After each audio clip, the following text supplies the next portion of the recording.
Hi, I'm Ed Loftus. I'm a gastroenterologist at Mayo Clinic, and I specialize in the care of patients with Crohn's disease and ulcerative colitis.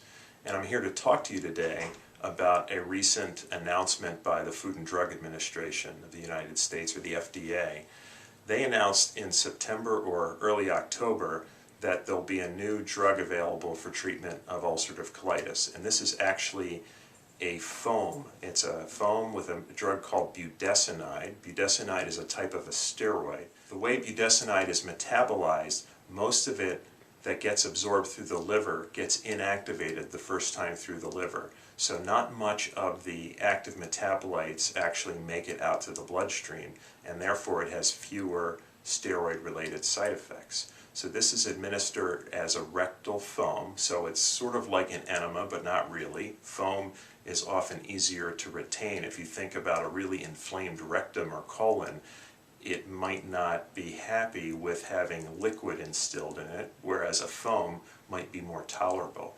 So this is a budesonide foam, and it's indicated for patients with mild to moderate left-sided ulcerative colitis, and it's for induction of remission. It's not meant to be a maintenance medication. It's meant to be an induction medication. And again, the advantages are A, it's a steroid that should have fewer steroid-related side effects, and B, it's a foam rather than a liquid.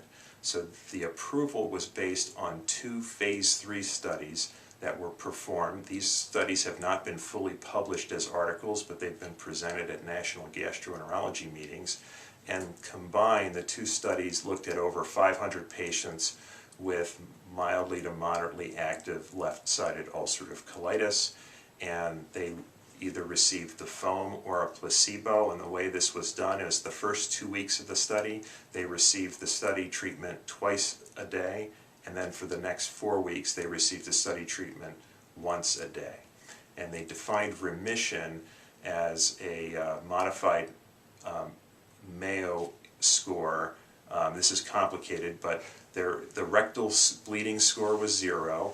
There had to be no increase in the stool frequency score, and the endoscopy score had to be 0 or 1, which meant total quiescent disease or mildly active disease. But you couldn't have moderate or severe disease, and you couldn't have any rectal bleeding.